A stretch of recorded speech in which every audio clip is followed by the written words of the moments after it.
Pastor Kamran दिन दिहाड़े कत्ल, रियासती नाकामी या नामालूम हमला आवरों ने फायरिंग करके शहीद कर दिया। एनी शाहिदीन के मुताबिक दो मोटरसाइकिल सवार मुलजमान ने उनकी गाड़ी को निशाना बनाया और मुतअद्दिद फायर करने के बाद फरार हो गए। पुलिस चाहे हादसा से शवाहद इकट्ठे कर रही है। खुदावंद के जिंदा जलाली बाबरकत नाम में आप सबको मेरी तरफ से सलाम। जैसा कि पहले बताया गया है कि सुबह सुबह तकरीबन 1 घंटा पहले मलक कामरान पादरी जो है उनके ऊपर जो है कातलाना हमला हुआ। समस्त को नमस्कार। ख्रीष्टर प्रिय भाई एवं भनी मैंने आज भिडियो आम मैंने देखा जे किभली भाव में एक पास्टर को ऊपर हमला होची बा आक्रमण होची आक्रमणकारी सुट करिकी से कौन होची पलि जाऊँगी से खसिक पलाऊँगी।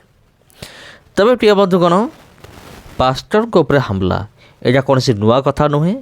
यही घटना हूँ बहुत पुराना हो गलानी कारण आम मैंने देखी देखी आसीचु किपरि ख्रीस्टियान विरोधी माने पास्टर लोकों ऊपर की भी एमाने आक्रमण करी आसछन्ति। विगत दिनरू तारणा रही आसछि आउ तारणा मध्य आम देखीचु अनेक पास्टर माने समाने निजर जीवन को समाने हरैछन्ति। आउ गोटे कथा आजिर ये भिडियो रे आम टिके बाइबल स्टोरी मध्य करिबा। तारणा विषय विशेष करी टिके बाइबल स्टोरी मध्य करिबा। आजिर भिडियो रे विरोधी माने कौन भावती एवं आम मानकर माइंड सेट कौन दुईटा विषय को लेकिन आम मैंने आलोचना करिबा। तबे प्रिय बंधुगण सबुठारु मु कहि रखुछि आपण मानकु जे कौन होउछि ना विरोधी माने समान भावती समान कौन भावती जे आमे जब एमती ख्रीस्टियान तारणा करिबो ख्रीस्टियान मानकु पिटिबो मारिबो तबे कौन हबो ख्रीस्टियान लोक मानकर संख्या कमी जिवो आउ एमाने आउ तिष्टि पारिबे नहीं। किंतु प्रिय बंधुगण आमे माने देखि आसीचु मो मध्य मो जीवन रे जते भी जगह मो तारणा देखिछि सबु जगह रे प्रभु जीशु ख्रीष्ट राज्य को बढ़िबार मु देखिछि। हाँ प्रिय बंधुगण आ छोट बेलू ही मो अनेक तारणा विषय मु सुनिछि आउ तारणा विषय मु जानिछि। किंतु जो जगह तारणा हेछि सेई जगह रे प्रभु जीशुंकर राज्य वृद्धि पाई। सबुठार बड़ उदाहरण देखंतु ग्राहम स्टेन। एठारे जने भी पास्टर अछंती तांको गुली मार होईछि आउ जने तो बची जाइछंती किंतु आउ जनकर कौन हो गला निधन हो गला बा तांकर मृत्यु हो गला। तबे प्रिय बंधुगण एमिति अनेक घटना घटिछि।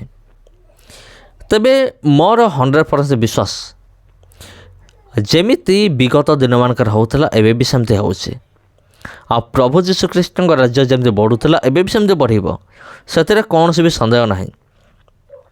ठीक है देखंतु ग्राहम स्टेन को हत्या पूरा विश्व को चमके देइथला पूरा विश्व को छानिया कर देइथला चकित कर देइथला। आ सबुठारु बड़ चांचल्यकर विषय यह थिला जेतेबेले ग्राहम स्टेन को तांकर पत्नी को पचरा जाउची जे आमे तुम स्वामी को जी मारी आमे तांको क्यों अपराध तांको आमे क्यों दंड दबो। सेतबेले ग्राहम स्टेन को पत्नी कहते जी मो स्वामी को मारी मुझे प्रभु जीशु ख्रीष्ट नाम रे मो क्षमा कर दउछि। एमिति ख्रीस्टियान लोक छड़ा आउ केही भी करि परिबो नाही। मो ग्यारंटी सहित मु लेखिक मु देई परिबी। तबे प्रिय बंधुगण देखंतु जो मनोहरपुर गाँव रे ग्राहम स्टेन और तांकर 2 पुत्र को जीवंता जलैकी मारी दिया गला। आउ सही गाँव रे किभली भाव में माने मंडली वृद्धि पाई एवं सही जगह ग्राहम स्टेन स्मृति रे गोटे चर्च मध्य अच्छे मुझे मु सुनी से आखपाखे गोटे चर्च मध्य अच्छे और से जगह मंडली वृद्धि पाई। तबे एटा जो घटना घटिला यही घटना आपण मैंने देखंतु एठी जने पास्टर को गुली करागला ता मध्य जने घाइला हैला आउ जने से संपूर्ण भाव में मृत्युवरण कले।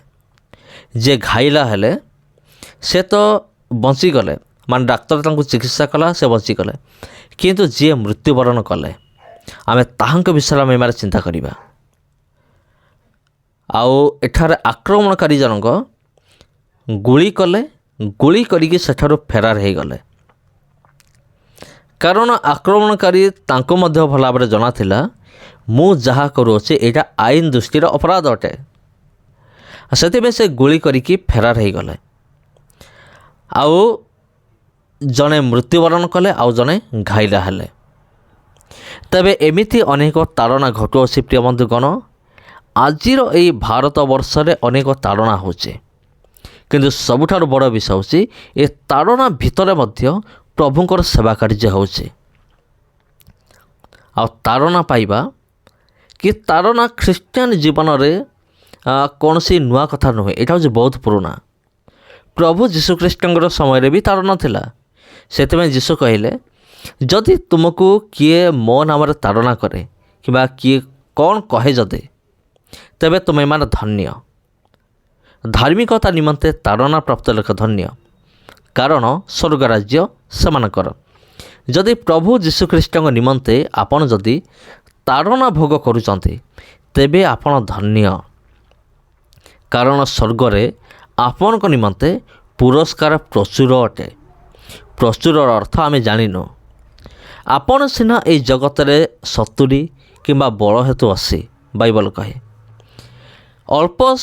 ଅଳ୍ପ ସମୟ ଜଗତରେ ରହିକି ପ୍ରଭୁ ଯୀଶୁଖ୍ରୀଷ୍ଟଙ୍କ ନିମନ୍ତେ କାର୍ଯ୍ୟ କରିକି ଆତ୍ମା ଲାଭ କରିକି ଆପଣ ଏଠୁ ପଳାଇବେ।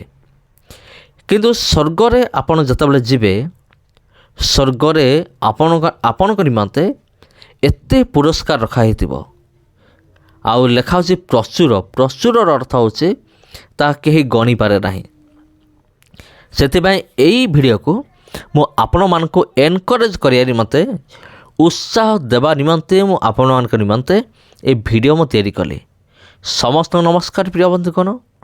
ଆଜିର ଭିଡ଼ିଓକୁ ଆମେ ଏଇଠି ରଖିବା। ଯଦି ଏହି ଭିଡ଼ିଓ ଆପଣଙ୍କୁ ଭଲ ଲାଗିଥାଏ, ଭିଡ଼ିଓକୁ ନିଶ୍ଚିତ ଭାବରେ ସେୟାର କରନ୍ତୁ। ଆଉ ଯଦି ଆପଣ ଚ୍ୟାନେଲକୁ ପ୍ରଥମ ଥର ପାଇଁ ଭିଜିଟ୍ କରୁଛନ୍ତି, ତେବେ ଏହି ଚ୍ୟାନେଲକୁ ସବସ୍କ୍ରାଇବ୍ କରନ୍ତୁ। ଧନ୍ୟବାଦ। कामरान दिन दहाड़े कत्ल, रियासती नाकामी या नामालूम हमला आवरों ने फायरिंग करके शहीद कर दिया।